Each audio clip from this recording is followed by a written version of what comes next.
رسوله الكريم اما بعد فاعوذ بالله من الشيطان الرجيم بسم الله الرحمن الرحيم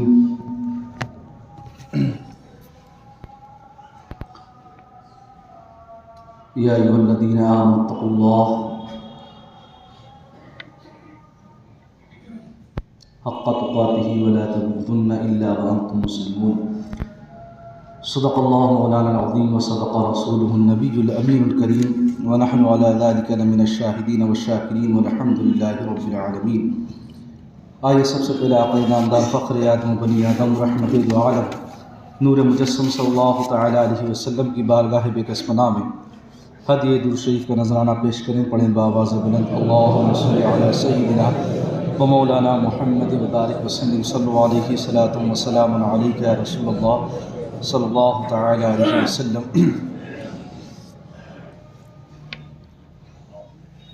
آج کے جمعۃ المبارک جس میں ہم سب حاضر ہیں، اللہ سے دعا ہے کہ پروردگار عالم ہم سب کے صغیرہ اور کبیرہ گناہوں کو معاف فرمائے اور ہم سب کو حسن عمل کرنے کی توفیق بخشے۔ یہ جو مہینہ چل رہا ہے جمعۃ الآخرہ، یہ اس مہینے کا آخری جمعہ ہے۔ ممکن ہے کہ پیر کے روز نئی تاریخ ہو، نہیں تو پھر منگل کے دن ایک نئی تاریخ رجب المرجب کی ہمارے سامنے ہو، اور بتانا مقصود یہ ہے کہ ہم رمضان مبارک سے بہت قریب ہیں، اور جب ماہ رجب کا آغاز ہوتا، اس کا چاند نظر آتا تو آقا صلی اللہ تعالیٰ علیہ وسلم دعا کرتے۔ جو چاند دیکھنے کی دعا ہے، اللہم احل لہ علینا بالامن والایمان والسلامۃ والاسلام ربی وربک اللہ، یا پھر اس دعا کے بعد آقا دو جہاں صلی اللہ تعالیٰ علیہ وسلم یہ دعا پڑھا کرتے تھے جب رجب کا چاند نظر آتا۔ تو آپ لوگ بھی رجب کے چاند کی دیکھنے کی کوشش کریں اور یہ دعا پڑھیں۔ آقا پڑھتے تھے صلی اللہ علیہ وسلم، اللہم بارک لنا فی رجب و شعبان وبلغنا رمضان۔ تو ہم سبھی کو چاہیے کہ جب رجب المرجب کا چاند نظر آئے تو یہ دعا پڑھا کریں، کیونکہ رجب المرجب وہ مہینہ ہے جس مہینے کی تعریف بخاری نے کی ہے، اور حدیث کریمہ کوٹ کرتے ہوئے کہا کہ اللہ تبارک و تعالی نے جو 4 حرمت والے مہینے بیان فرمائے، ان 4 مہینوں میں سے ایک مہینہ رجب المرجب کا ہے، اور اس مہینے میں عمل پر ثواب بھی زیادہ ملتا ہے جب انسان نیک عمل کرتا ہے، اور اس ماہ مبارک میں بہت سی نیکیاں کرنے پر بہت سے ثواب کے آپ حقدار ہو جائیں گے۔ حضور خواجہ اجمیری سے اس ماہ کو نسبت ہے، لیکن اس مہینے کو سب سے عظیم نسبت معراج النبی صلی اللہ تعالیٰ علیہ وسلم سے ہے۔ تو یہ آنے والا مہینہ ہے، اس کا آپ لوگ خیر مقدم کریں اور دعا کریں۔ دعا کا ترجمہ بھی یہی ہے، اے اللہ رجب میں اور شعبان میں برکت نازل فرما، اللہم بارک لنا فی رجب و شعبان، اے اللہ ہمارے لیے رجب اور شعبان میں برکتوں کا نزول فرما، وبلغنا رمضان، اور اے اللہ ہمیں اسی طرح برکتوں کے ساتھ رمضان تک پہنچا۔ تو ہم سب کو چاہیے کہ ہم اس دعا کو ضرور پڑھیں، اور رجب سے ہی ہم روزے رکھنے کی پریکٹس شروع کر دیں۔ رجب میں چاہیں کم روزے رکھیں، لیکن شعبان میں روزے رکھنے کی فضیلتیں بہت زیادہ ہیں، تو شعبان میں زیادہ روزے رکھیں، بلکہ یہاں تک حدیث میں آتا ہے، حضرت عائشہ فرماتی ہیں کہ آقا صلی اللہ تعالیٰ علیہ وسلم شعبان میں اتنے روزے رکھتے تھے کہ ہمیں لگتا کہ شعبان کے بھی روزے ہم پر فرض ہو جائیں گے۔ اور تو شعبان میں روزے کثرت سے رکھیں تاکہ پھر رمضان کے روزے رکھنا آپ کے لیے آسان ہو جائے اس طریقے پر۔ اسی طریقے سے یہ جو مہینہ چل رہا ہے، اگر دیکھا جائے تو یہ جنوری کا مہینہ ہے، اور 26 جنوری بڑی قریب ہے ہم سے، اور اس تناظر میں جو کہ ہم ہندوستان میں رہتے ہیں تو یہ ایک بڑی اہم تاریخ ہے۔ اس تاریخ میں ہم سب ہندوستانیوں کو ایک آئین ملا، ایک دستور ملا، جس نے ہم سب ہندوستانیوں کو ملک میں رہتے ہوئے آزادی کا حق دیا، مساوات کا حق دیا، شہریوں کی جو ذمہ داری ہے وہ ہم کو بتائیں، ہم کو فنڈامنٹل رائٹس دیے، ہیومن رائٹس دیے ہیں، تو ہمیں چاہیے کہ ہم اپنے بچوں کو، اپنے گھر والوں کو، اپنے احباب کو ہندوستان کی تاریخ سے، ہندوستان کو آزاد کرانے والے جو جانباز رہے، جو مجاہدین رہے ہیں، ان کی سوانح سے، ان کے کارناموں سے آگاہ کریں، تاکہ معلوم ہو کہ اس ہندوستان کو آزاد کرانے میں صرف برادران وطن کا ہی حصہ نہیں رہا، بلکہ ہمارے کئی ہزار مسلمان بھائیوں کا بھی حصہ رہا ہے۔ اور اسی طریقے سے ہندوستان کی جو آزادی کی شروعات ہوتی ہے وہ 1857 کا جو انقلاب ہے وہ ہم سب جانتے ہیں، اور اگر دیکھا جائے تاریخ کے اعتبار سے تو مسلمان ہی پہلی ایسی قوم ہمیں نظر آتی ہے جس نے ہندوستان کو آزاد کرانے میں سب سے پہلے پہل کی ہے۔ پلاسی کی جنگ میں سراج الدولہ نے سب سے پہلے انگریزوں کے خلاف جنگ لڑی اور اس میں ان کو شہادت ملی تھی۔ ٹیپو سلطان جیسا نام آپ دیکھ سکتے ہیں، فضل حق خیر آبادی جیسا نام، جنہوں نے انگریزوں سے لڑنے کے لیے جہاد کا فتویٰ دیا تھا اور سرخیوں میں آئے تھے، چاہے مولانا عنایت احمد کاکوروی ہوں یا اس کے علاوہ کافی علیہ الرحمہ ہوں، کفایت اللہ صاحب ہوں، یہ تمام وہ مجاہدین ہیں جن کے چند نام میں نے آپ کو گنائے۔ صرف ایک بتا دیتا ہوں، باقی مارکیٹ میں کتابیں دستیاب ہیں، وقت نکال کر پڑھیے گا۔ کلدیپ نیر نے کتاب نے مضمون میں لکھا تھا، جب آزادی پر لکھا ہے کہ تقریباً دہلی اور اتر پردیش کے یہ ویسٹ والے حصے میں تقریباً 55,000 علماء اکرام آزادی کی وجہ سے شہید ہوئے ہیں۔ ایک دو نہیں، 55,000۔ یہ میں اپنی زبان نہیں بول رہا ہوں، غیر مسلم کی زبان بولا۔ کلدیپ نیر ان کا اپنا مضمون لکھا ہے، آپ جا کے چیک کر سکتے ہیں، آپ کو گوگل پہ مل جائے گا۔ تو اس لیے ہمیں یہ سب بتانا ضروری ہے تاکہ ہمارے بچوں، آج کل ہوتا کیا ہے، عموماً ہم ان تاریخوں کو بھول جاتے ہیں۔ اور ایک بات اور بتائیں کہ آزادی کی جب جنگ کی شروعات ہوئی تھی، انقلاب 1857 جو ہوا شروع، تو ایسے نہیں ہو گیا تھا وہ شروع۔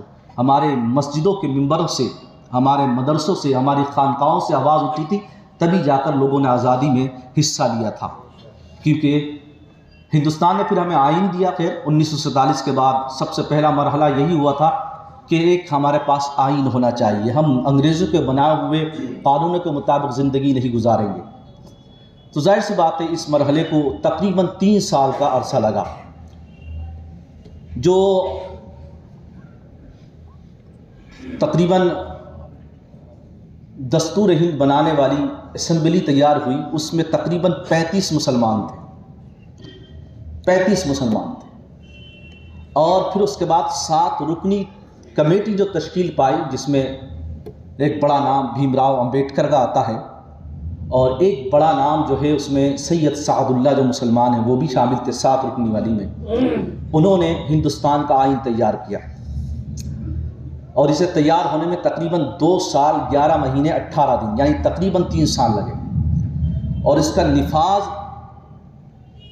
26 جنوری 1950 کو ہوا تھا۔ یہ باتیں میں اس لیے کر رہا ہوں تاکہ آپ بھی ان باتوں کو سمجھیں، آپ کو پتہ ہونا چاہیے۔ 1950 کو ہوا تھا، 26 جنوری کو۔ تیار تو نومبر میں ہو گیا تھا یہ 1949 میں، لیکن نفاذ اس کا 26 جنوری 1950 کو ہوا۔ یہ کیوں ہوا، اس کی ایک الگ داستان ہے۔ اسی وجہ سے ہم لوگ اس دن اپنے ملک کو آئین دیے تو ہم یوم جمہوریہ کے طور پر 26 جنوری کو جشن مناتے ہیں، اور جمہوریت کہتے ہی اس میں ہے اسے ہے جس میں پبلک کے لیے پبلک کے ذریعے حکومت کی گئی ہے، اور اس میں پبلک کے ہی اصول ہوتے ہیں، پبلک کے ہی ذریعے انتخاب ہوتا ہے، ساری چیزیں۔ یہ سب جمہوریت کے پھر 4 پلر ہیں جو بڑے مشہور ہیں، 3 تو خاص ہیں، چوتھا ہم میڈیا کو کہتے ہیں، تو میری اس طرح بحث نہیں ہے۔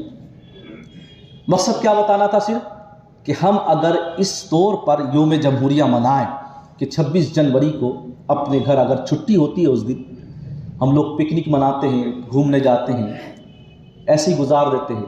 سب سے پہلی چیز تو یہ بات یاد رکھیں آپ، ہمارے لیے سب سے اہم ہوتا ہے دن کا آغاز نماز فجر سے۔ تو ہم نماز فجر ادا کریں، پڑھیں، اور اگر کچھ لوگ جھنڈا پھہرائیں تو ہم لوگوں کو چاہیے کہ ہمیں اس میں کوئی قباحت نہیں ہے۔ یاد رکھو، ہم وہ مسلمان ہیں کہ ہمارا اسلام ہمیں اس کی اجازت دیتا ہے کہ ہم جس دیش میں رہیں، جس کنٹری میں رہیں، اس سے محبت کریں ہم۔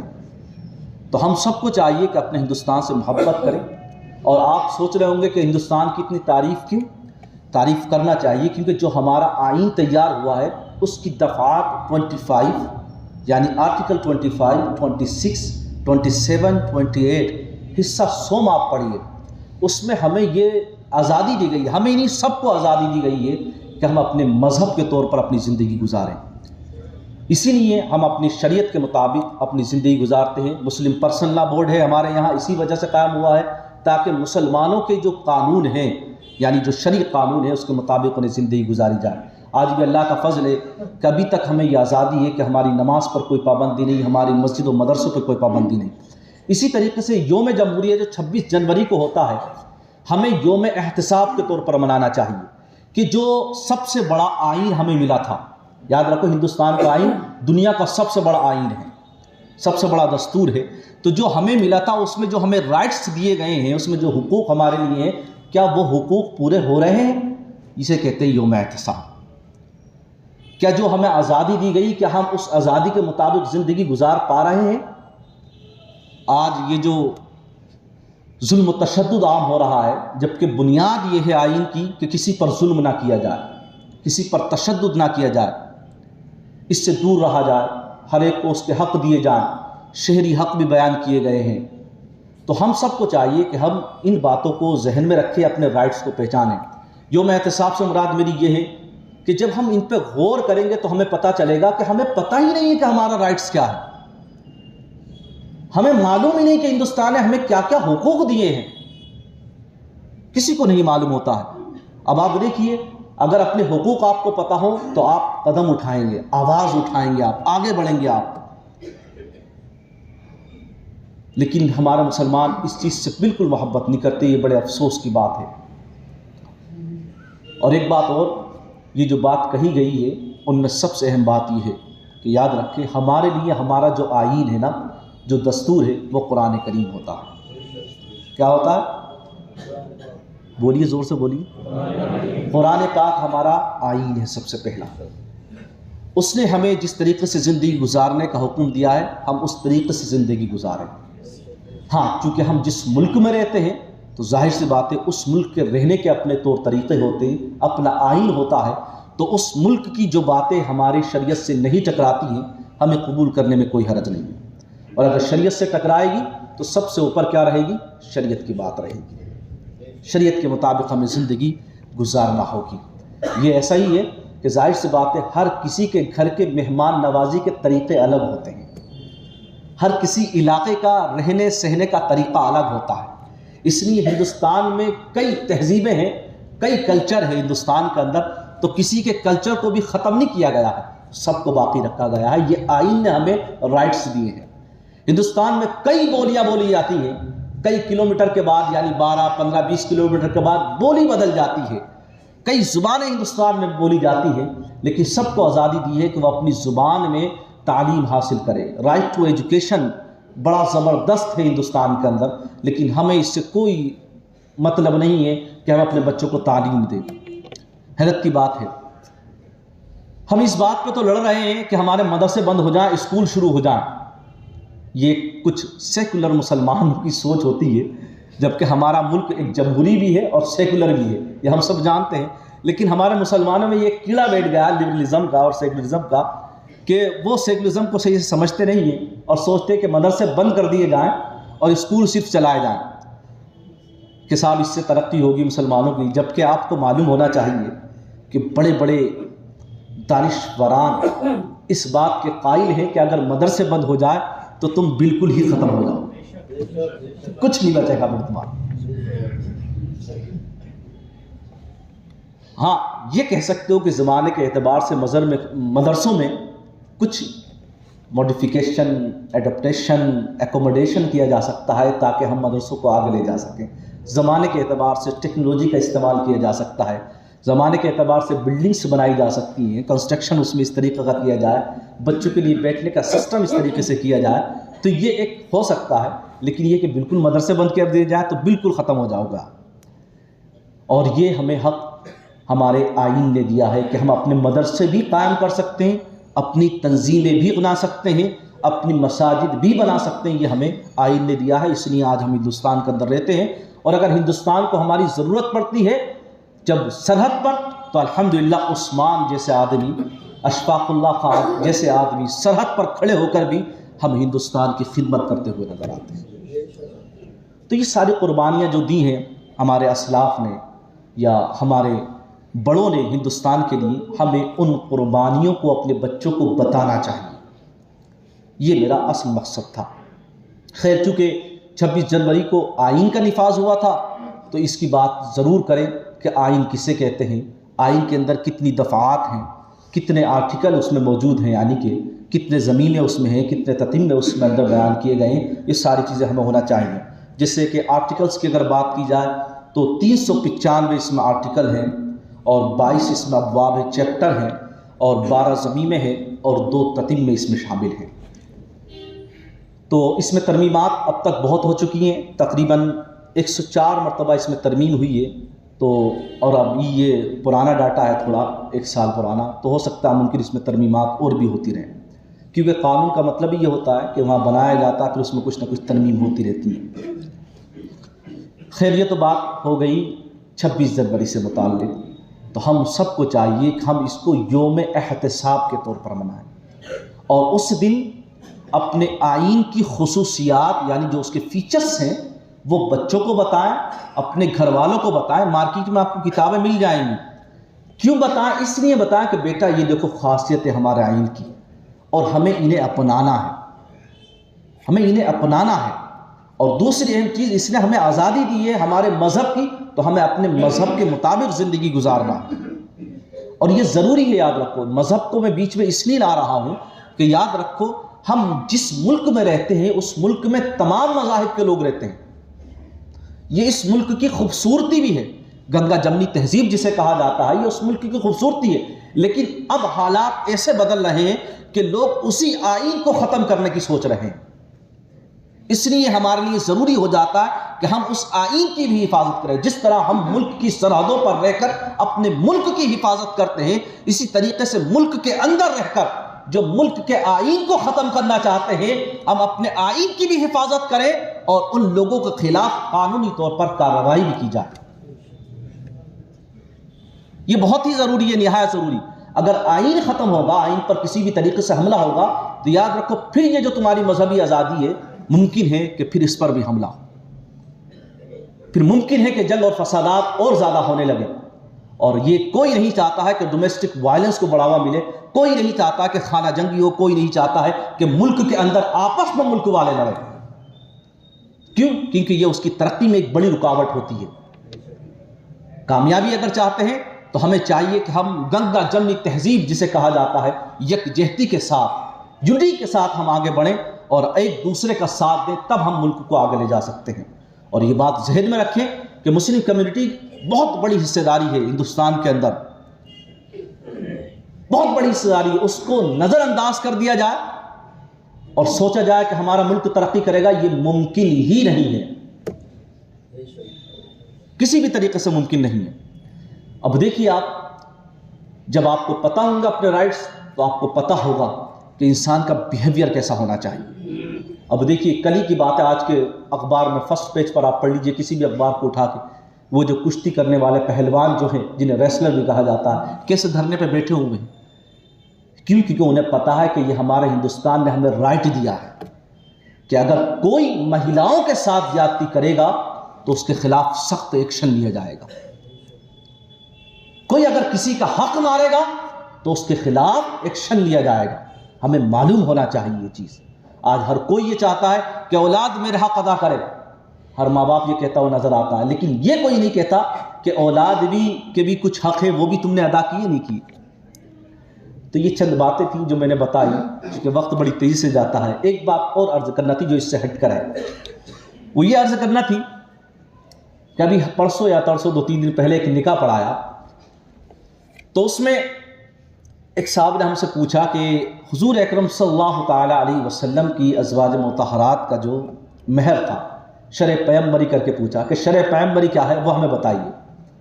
ہم نے کہا دیکھیے نبی اکرم صلی اللہ تعالیٰ علیہ وسلم کی کئی شادیاں ہوئی ہیں، تو ان میں سے کون سی زوجہ کا مہر آپ کو بتایا جائے؟ وہ کنفیوز ہوئے۔ پھر ہم نے پوچھا کہ دیکھو جو مشہور ہے، جو اکثر ازواج مطہرات کا مہر رہا وہ 400 درہم رہا ہے۔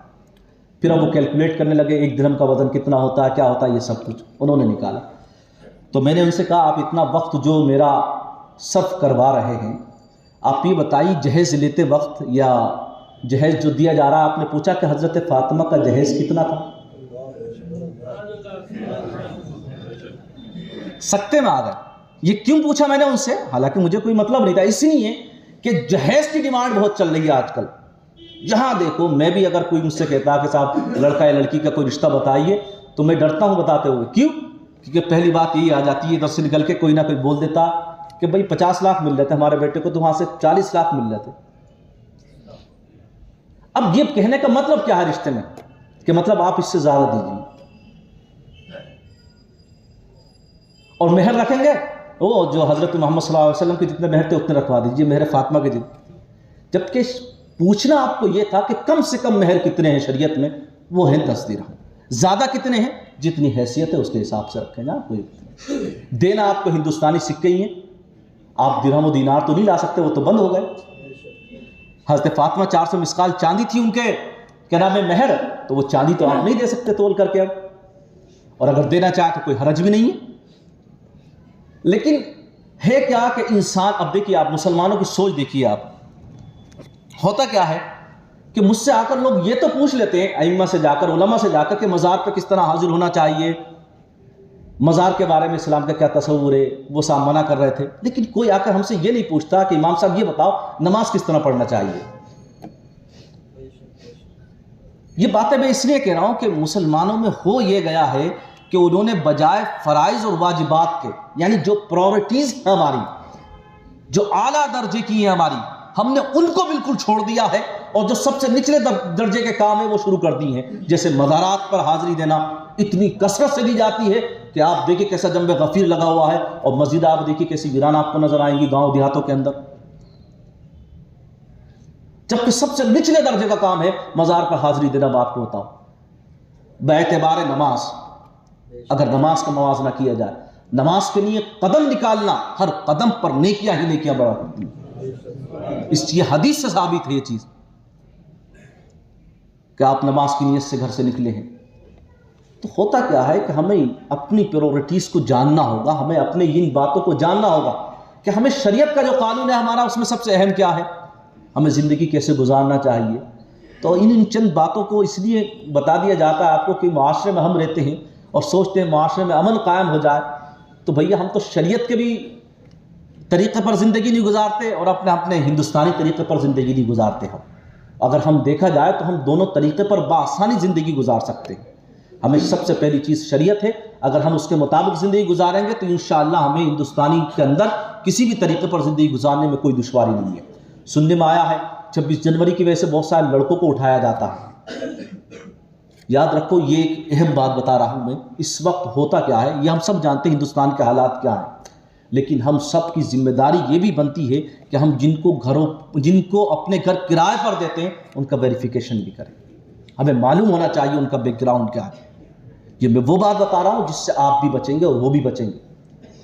یہ بہت ضروری ہو گیا ہے اس دور کے اندر، ورنہ آپ دونوں اعتبار سے پھنسیں گے، قانونی اعتبار سے بھی پھنسیں گے، اور اگر خدا نخواستہ وہ غلط ایکٹیویٹیز میں ہوا تو اس وجہ بھی آپ پھنس جائیں گے۔ اس لیے ان چیزوں پر خیال رکھا کریں۔